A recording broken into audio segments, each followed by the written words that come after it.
Hey everyone, Tim Pedersen here, Dad Bod Warrior. I have been falling in probably the same trap that a lot of you have been falling into. I am not doing my gym workouts. The gym's closed.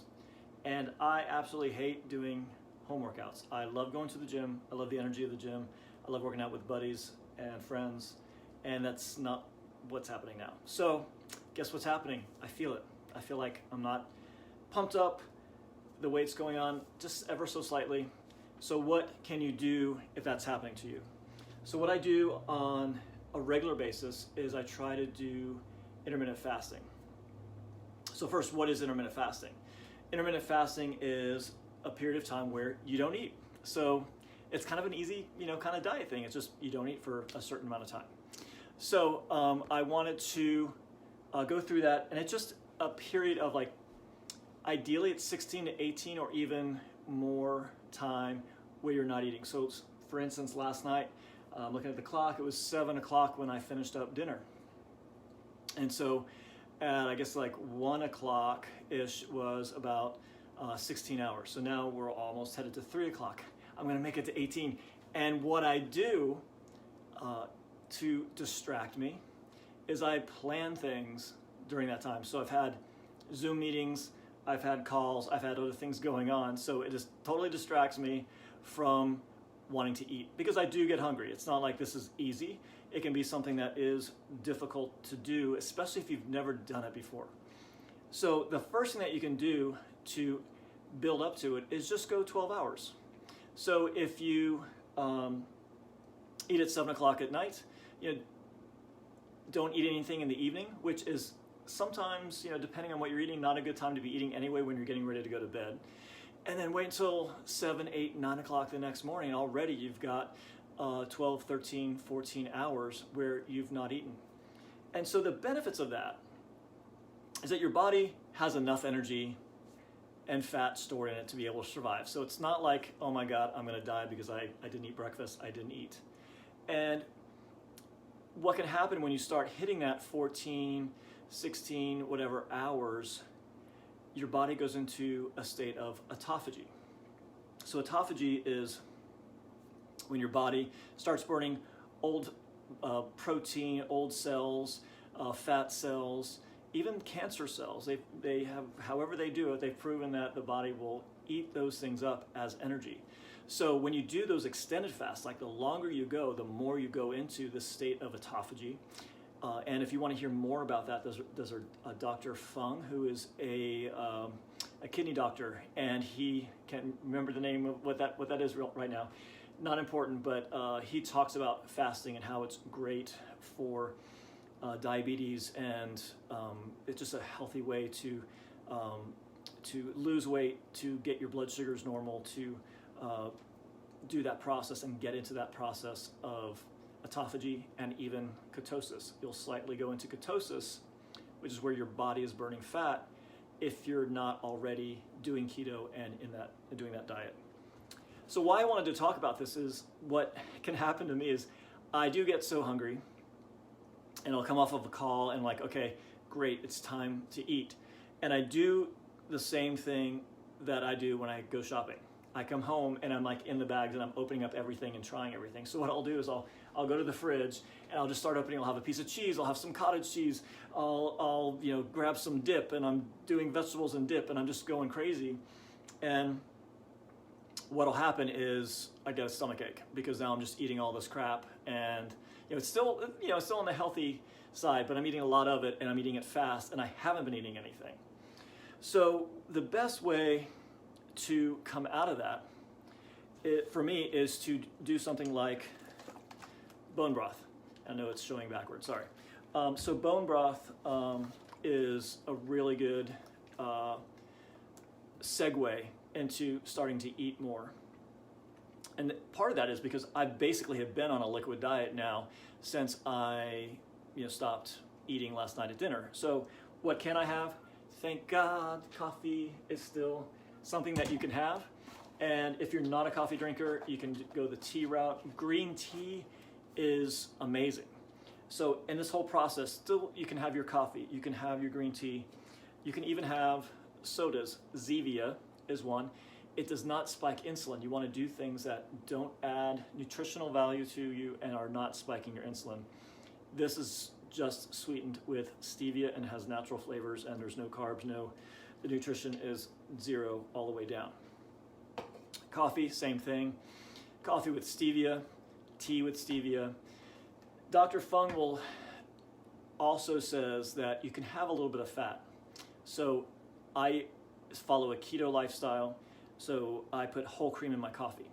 He says that whole cream, a little bit of it is okay because it doesn't spike your insulin and it isn't affecting the autophagy state that you're trying to get into or you are already in. So that means your body is still burning those bad cells, the cancer cells, the bacteria, the viruses, any of those things that are in your body. So I try to keep that to a minimum, but I will add a little bit of cream and I will add that stevia into my coffee. Some fasting purists are like, oh, no, that's no good. You are not in, you're not in a fasted state anymore. Depends what you want to do and what you're okay with. And I go by the doctors and the things that are doing the studies on this, and a little bit of fat is okay. So I have my coffee, I have the Zevia, I can do teas, and then again, because I've done liquids, going to solid and adding that fat in immediately as I'm breaking the fast. An easier way to do that is with the bone broth. So what I look for in the bone broth is organic, so, and non-GMO. So you can look for those. There's Fire and Kettle is a good brand that you'll find at Whole Foods, and if you have a food co-op, they may have it as well. It's on Amazon. I got this at It's Simply Nature by Aldi, and I think this was just a couple bucks, where if this had been this size and Fire and Kettle, this is like a $6 or $7 item. So it's a lot cheaper. This might have been a couple, maybe this was like $4. So what I'll do with this is I'll doctor this up. So I've even done this, made it into like a egg drop soup. So get it boiling, drop an egg that's been beaten in there, and that makes an awesome soup. I like adding, especially with the beef, lime juice, maybe a little bit of vinegar to add a little kick to it. Definitely a ton of salt, because now I've been fasting in my body. Adding those electrolytes as you're fasting is key. So in the morning, I'm drinking water and I'm adding in my salt. I'm adding in, and this is the salt that I use. I'm assuming it's going to be right here.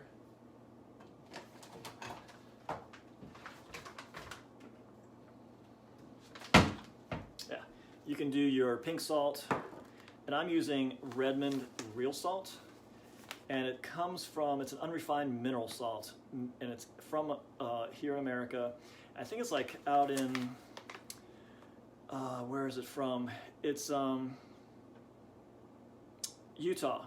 It's a dried seabed, and this is like amazing stuff. It has some great minerals, natural minerals in it, and then and stevia as well. So I'm adding the salt, maybe also taking some magnesium and some potassium as well.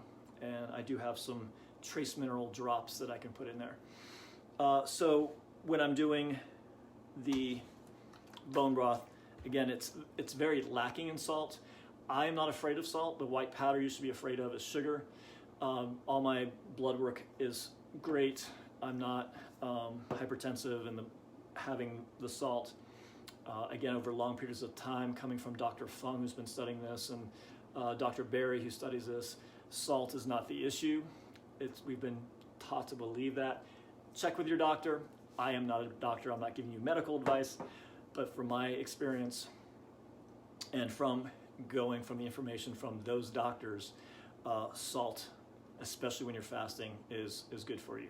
And to all those guys watching, hey guys, hey James. So I've done now I'm heading into 18 hours. I am getting a little bit hungry. How you can get through it is having the coffee, having the tea, breaking it up with a soda. I mean, this is a treat. They have a couple different flavors. My favorite is the ginger ale and the cola. They also have a cream soda one that's pretty good, and like a ginger root beer is pretty good. So some of the other ones I don't like. My son loves they have a Mountain Zevia, so it's supposed to taste like Mountain Dew. I don't like the taste. There's like a cherry one. Not crazy about that. The cola one though is amazing. And when it is time for an evening libation, you can do a little cola with some rum, and it tastes like you're drinking a rum and Coke, a normal one, not one that's like, okay for you to have. So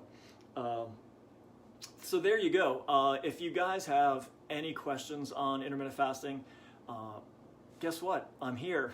Not much else going on. Happy to help you with that. I do have some guides and some things that you can do. Hey Susie, hey Craig, great to see you guys. It's a great way to get your body, back in balance again. Again, we're at home. A lot of us, we're working at home where maybe we're not used to. We're sitting at a desk and our refrigerator's right there. We're going to the refrigerator maybe a little bit more than we should, eating some things that we normally wouldn't on a daily basis. So doing the intermittent fasting, I think, is great because it gets you into that mindset of controlling, getting back into control of what you're eating and when you're eating it, and proving to yourself that you can go 18 hours without putting something into your mouth other than maybe some Zevia or coffee. And again, I've had 3 cups of coffee today. Maybe you can tell the rate at which I am speaking and my energy right now. I love coffee, and I've had nothing else but the coffee and the Zevia and water. So try it out. Again, if you want some help on it, I do have some guides, what you can have, what you can't have. It's pretty easy to figure that out. Anything with a nutritional value to it is basically off the books. You can't have it. So look for things that don't have those calories. Some people do, and I've done this as well. Lemon water, that's great every morning anyway. So you can do I have the Soda Stream, so I do the seltzer with some lemon, some apple cider vinegar, and salt. And actually, what the salt helps cut the vinegar a bit, and so does a little bit of stevia. And it's almost has like a flavor of a kombucha. So I mix that up and I'll drink that in every morning, any morning. You can add some cayenne pepper to that. You can add some ginger to that. You can add even maybe a little bit of turmeric if you're into that. But those all will heat up your body. The vinegar and the cayenne, I mean, I literally can feel the pores in the top of my head. That's where I just start sweating from the top of my head. I can feel them start to open up, and gets the blood and gets that body temperature, like actually has been proven to help you burn fat. So that's a great thing to do in the morning when you're doing intermittent fasting. I'll start off with that lemon juice and vinegar and cayenne pepper and down that. And if you're gonna down it really quick, you might wanna do more of a shot type thing and not have the fizzy water, because it's harder to down the sparkling water than if you just used regular still water. All right, guys, there we have it. Tim, Dad Bod Warrior, hoping all of you guys are staying safe, are doing well, and that your families and extended families and friends are doing well. If you're going a little bit crazy, check into doing some intermittent fasting. Let's come out of this thing in like the best health and the best selves that we've ever been. Everything's shifting a little bit. Why not come out of this and have made some improvements in our health and our lifestyles at the same time? So I'll sign out. Thanks for joining me. Thanks for watching, and we'll see you next time.